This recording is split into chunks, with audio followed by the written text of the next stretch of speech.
ESPN FC live on Sunday after full-time whistle went at North London when Spurs were beaten by Arsenal. Mark Donaldson alongside Shaka Hislop. Now, Shaka, 1-0 to the Arsenal. We've heard that before. And a fixture that's been really good in recent years. This wasn't one of those times, but Arsenal played it perfectly. For them, it was about getting 3 points without Rice and without Odegaard. And that's exactly what they did. How did they do it today, Shaq? I thought Arsenal did it by just being patient, by maintaining their composure throughout, and by being professional in their approach. And listen, coming into this one, albeit I was in a little bit of a minority, certainly as far as ESPN FC contributors goes, I thought Spurs would win this because of the suspensions, or the suspension of Declan Rice, the injury to Odegaard, Marino. I just felt things were more playing into Spurs' favour. Seeing that while Spurs dominated the early exchanges, Arsenal just maintained their formation, didn't seem to panic, didn't take chances, played their way into the game. And while to your opening, Mark, it wasn't one for the ages. We're not going to see this game being replayed in 20 years' time. Talking about Premier League classics, but it was a game that I thought Arsenal handled perfectly well, given everything that I just mentioned. Given the fact that I thought Spurs were maybe trending in the better direction, given the fact that Solanke was back, Van der Ven was back. So credit to Arsenal for the way that they just managed this game of football. There's been a lot of talk about Mikel Arteta. Did today prove that he is an excellent tactician? I think today proved that Arsenal are in this. I felt coming in the title hunt. Yeah. I felt coming into this one, and again, I picked Arsenal to win the Premier League title before a ball was kicked.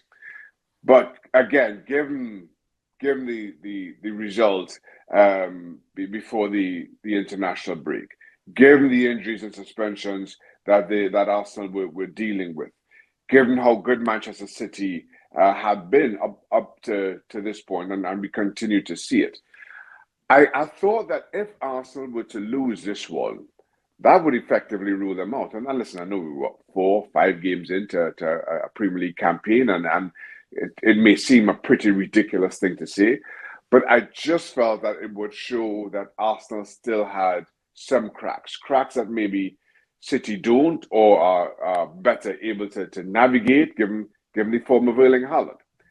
The other side to that very coin, though, is had Arsenal won this, it proves a lot to themselves that despite injuries and suspensions, despite what lingering doubt there may be, they can handle games. They can come up against tough opponents. Emotional circumstances, as a North London derby always is, and get the job done. And I thought they did that. That was all that was asked of Arsenal today. And I thought they did that, and did that wonderfully well. And credit to them. So while I think to your question, it says a lot about Mikel Arteta, more to the point, I think it says a whole lot more about this team that Mikel Arteta has built. They went to Villa, they won, and they kept a clean sheet. Not easy. They went to Spurs, they won, they kept a clean sheet. Not easy. Doesn't get any easier next week, does it? Away to Manchester City. But Declan Rice will be back, and that'll be a big help. Yeah, it absolutely will be. And this is a big game for them. And I think this fixture came about, was it March of last year? And it was a game that played out as a 0-0, and everybody was very critical of Arsenal. Had the belief that they came there only looking for a draw, never looking to win football games. And of course, there was a lot of talk about that, and maybe continues to be. So Arsenal have proven to themselves that they're in this yet again. And again, I stand by it. I thought this was a big 90 minutes of football. Now I want to see how they respond in a week's time in going to the Etihad. how they approach that game, what result they do get. Of course, just like Manchester City, there's a Champions League game to come between now and then. But this may prove, and again, I say this knowing fully well that we're a handful of weeks into a campaign. This may prove as big a week for Arsenal in this season as arguably any. What about Spurs? No goals, some chances, but you just get the feel you could play probably a lot longer. And when you put Christian Romero up front towards the end in a kind of desperate move, I know Solanke came back from injury, but just 1 win in 4 to begin the season for them. Should their fans be worried? Not just yet, I don't think. And again, for me, Spurs are an odd one. And again, maybe how well Postecoglou had, or how well they started last season, raised the bar of expectation for Spurs. But I can't help but talk about Spurs under Postecoglou without talking about the expectation August, was it 8th or whatever it was, 2023. Nobody expected Spurs to be anywhere near the top 4. Nobody expected Spurs to have the start that they did, given everything that was going on with the football club, that Harry Kane left. Yet they would have now, and then all of a sudden they start the season as they do. And there's an expectation around Spurs that has followed them into the season, and I think that that's a little bit unfair. I still think that Spurs, this version of Spurs, is a work in progress. You've got to appreciate what Postecoglou is doing, but we're still very much a work in progress. Was your dog unhappy that Harry Kane went to Germany last year? Because the minute you mentioned Harry Kane, the dog it went off. Yeah, my dog quite clearly is a Spurs fan, so doesn't like you're insinuating that Spurs are not living up to expectations. So she didn't say that. No, the minute you mentioned Harry Kane, the dog started barking. I just feel the dog's missing Harry Kane. I'm just telling you what she said.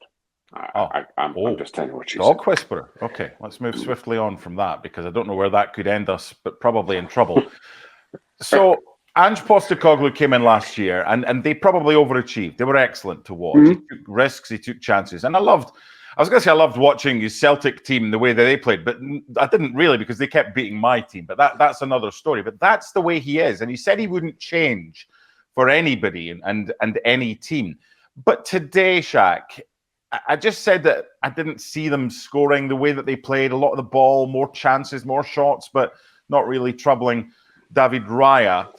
Was he outcoached today by Mikel Arteta? Because he's got to know that with no Declan Rice and no Martin Odegaard, they were going to try something a little bit different and probably try what they did. But he didn't seem to have a plan for his players to create more and to take those chances that we've seen and we saw from Spurs last year. Well, a couple of things. First of all, as a fully paid member of the Goalkeepers Union, I thought Raya played very well. And I've been very critical of David Raya ever since his arrival at Arsenal. But I thought he looked solid. And maybe to your point, made saves that you would expect him to make, but looked solid, looked comfortable, looked confident. And in moments like that, it's about that. It's about that aura. And I thought Raya had that during the course of the day. And the truth is, Mark, Arsenal are a better team than Spurs. Yeah, true. And while we could talk about who outcoached who and plans, Solanke is not Harry Kane.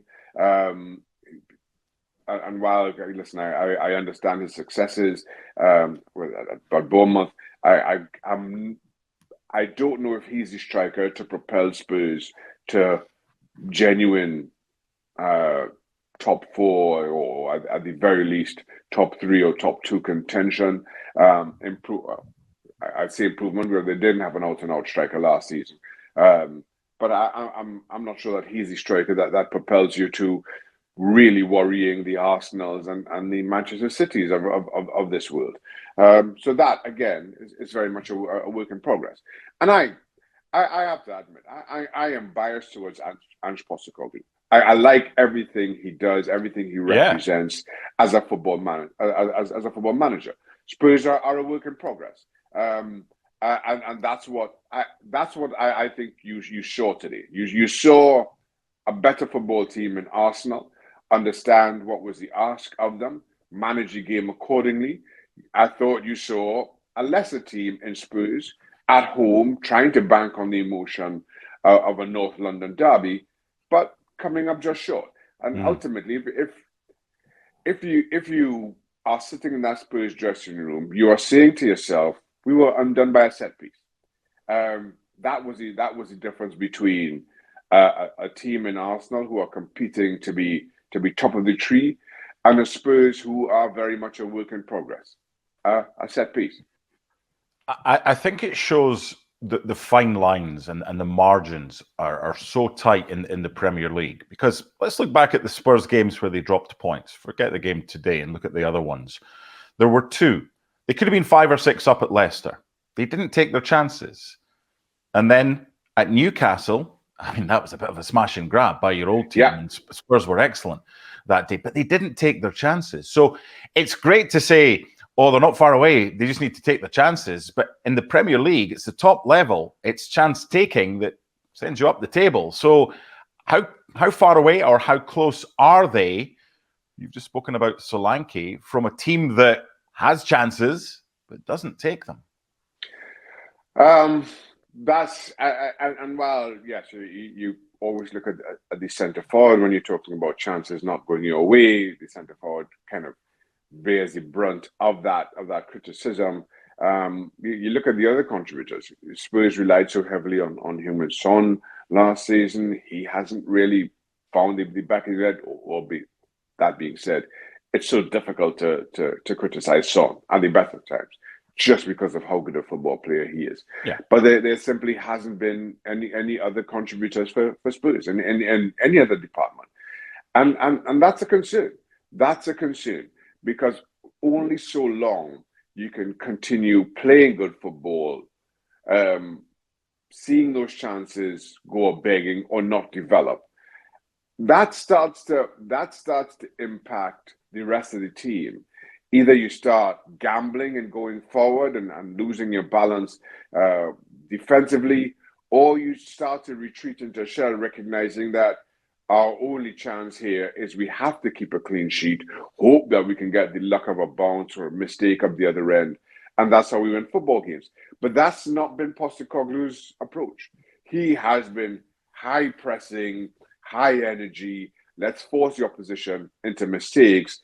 If you're doing that and still can't take chances, it really does take all the wind out of those sails. And now all of a sudden you have a manager who is working towards a certain philosophy, a team who doesn't believe in it, and you're in this strange kind of limbo that ends up with more losses than even draws. I want to end with Arsenal, deservedly winning all 3 points today. And I want to look ahead to next Sunday's game at Manchester City. And I want you to look into this famous crystal ball of yours, which is sometimes right and is sometimes wrong. You've already said that. You thought today Spurs would win, but you also think Arsenal are going to win the title. So Manchester City against Arsenal. Is there any reason to believe that Mikel Arteta won't do anything different with these tactics from the last time they went there? Because if they're going for a title and he's playing for a draw would be a very good result next Sunday. Are you expecting more of the same than what we saw the last time Arsenal went to City when they face each other next Sunday? I am. In that, to your point, I'm sure a draw does them. What you may see different from Arsenal this time, and I think they have more tools. I'm a little bit surprised that Raheem Sterling didn't see significant minutes against his former team in a week's time. That may be the opportunity that Mikel Arteta uses to bring him on to have a little bit of an impact. But I still think it will be that solid defensive shape, that back four, that midfield four. Declan Rice will be back. I have my doubts as to whether Odegaard will be back, but it will be 2 solid banks of 4. Raya will continue to do as he has and growing confidence, and then see what you get from there. And maybe later on, again, the introduction of a Raheem Sterling or Gabriel Jesus as he did today, just to change things up again against his former club, to change things up, to give a different look, to give City a different problem later on in the game. Those may be the options, but I don't think he's going to go away from that 2 solid banks of 4. At worst, we come away from this with a 0-0.